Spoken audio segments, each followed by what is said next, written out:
Hi Gina, I'm Josh. I'm the owner here at JM Tree Service. I'm out here at your property. I'm taking this video with my iPad, which I normally use my phone, so I probably have to kind of back up a little more. So here's a scoop. You've got an English oak here in the middle of the backyard that's dying.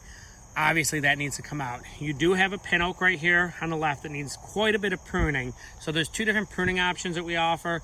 The first is a basic pruning where we could just like elevate this canopy up to maybe like here on this tree, probably taking about 10 limbs off to just kind of open it up. But there's a lot of thinning and a lot of dead wood that could come out of this upper quadrant. That would be what we call a general pruning, which is much more time consuming and therefore much more expensive. We don't typically do general pruning on willow trees. This is a willow over here. You know, primarily because it gets costly. So there's actually a corkscrew willow, so that's why you got kind of these like twirling branches up there. I would just do the basic pruning on this to like raise it up, get kind of this lower stuff out of here. You know, there is a lot of dead wood in it. I don't know. I guess I'll price this both ways, or for doing a general thorough pruning of it. Willows fill in so quick and they grow so quick that I hesitate to spend a lot of time and a lot of money doing really thorough pruning. We could also maybe do like a basic pruning, but then also target like major deadwood. So like this branch right here is dead, and that's like a bigger branch, you know, like maybe like 3 inches in diameter. Maybe we could focus on deadwood that's larger and not chase down all the small deadwood. But the reason I hesitate with that is you also want to have, I believe, all this stuff kind of mowed down. So we do have a bobcat on tracks, a track skid steer, that we could come in and we could bush hog this.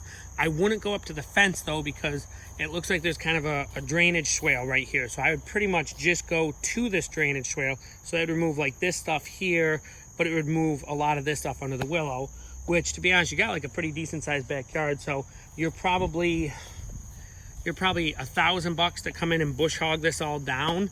And I don't know if that's really going to be worth it or not. So basically going from the lawn's edge to the swale, and like even after we bush hog, like it'll mow all this stuff down and kind of chop it up.